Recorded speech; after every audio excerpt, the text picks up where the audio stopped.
नमस्कार मित्रों, आज हम जानेंगे कि एक भक्त के जीवन में कौन सी 3 विशेष बातें होनी चाहिए जिससे उसकी भक्ति और भी निखर कर सामने आती है। आइए जानते हैं कि कौन कौन से हैं वो 3 चीज़ें जो भक्त के जीवन में होनी चाहिए। पहली है प्रतीक्षा, दूसरी परीक्षा और तीसरी है समीक्षा। भक्ति के मार्ग में प्रतीक्षा बहुत आवश्यक है। प्रभु आएंगे, कृपा करेंगे, ऐसा विश्वास रखते हुए प्रतीक्षा करें। बहुत बड़ी प्रतीक्षा के बाद सबरी की कुटिया में प्रभु आए थे। यानी जब हमारी प्रतीक्षा एकदम अटल होती है, दृढ़ विश्वास होता है, तो ईश्वर को भी मजबूर कर देता है हमारे पास आने के लिए। तो भक्ति में आपको भी ऐसी ही प्रतीक्षा की उत्कंठा रखनी होती है। अपने अंदर प्रभु दर्शन की इतनी प्रतीक्षा करनी चाहिए और इतने लगन और विश्वास के साथ करनी चाहिए, दृढ़ता के साथ करनी चाहिए कि भगवान को विवश होकर आना पड़ता है। ठीक उसी प्रकार से जिस प्रकार से शबरी जी की कुटिया में भगवान श्री राम जी पधारे थे। तो आप भी अपने जीवन में इस चीज़ों को ज़रूर शामिल करें, अपनी भक्ति में इनको ज़रूर महत्व दें और अपनी भक्ति को और ऊंचे स्तर पर ले जाने के लिए इन नियमों को ज़रूर अपनी भक्ति में प्रवेश करें। दूसरा है परीक्षा। संसार की परीक्षा करते हैं। इस संसार में सब अपने कारणों से जी रहे हैं। किसी के भी महत्वाकांक्षा के मार्ग पर बाधा बनोगे, वही तुम्हारा अपना पराया हो जाएगा।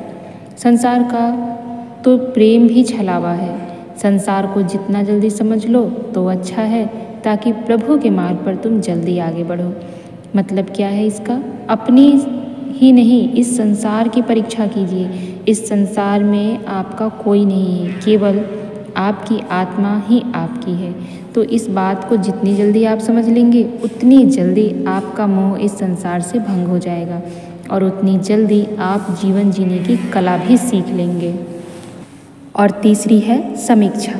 अपनी समीक्षा रोज करते रहो, आत्मचिंतन करो। जीवन उत्सव कैसे बने, प्रत्येक क्षण उल्लास में कैसे बने, जीवन संगीत कैसे बने, यह चिंतन जरूर करना। कुछ छोड़ना पड़े तो छोड़ने की हिम्मत करना और कुछ पकड़ना पड़े तो पकड़ने की हिम्मत रखना।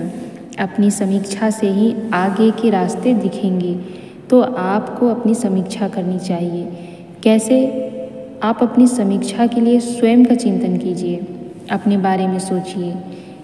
युग ऋषि पंडित श्री राम शर्मा आचार्य जी ने स्वयं के चिंतन के लिए बहुत अच्छा बताया है, आत्मबोध साधना और तत्वबोध साधना, जिसके द्वारा आत्मबोध साधना और तत्वबोध साधना के जरिए हम स्वयं को देखते हैं, स्वयं को जानते हैं, अपने दिन भर के क्रियाकलापों को जानते हैं।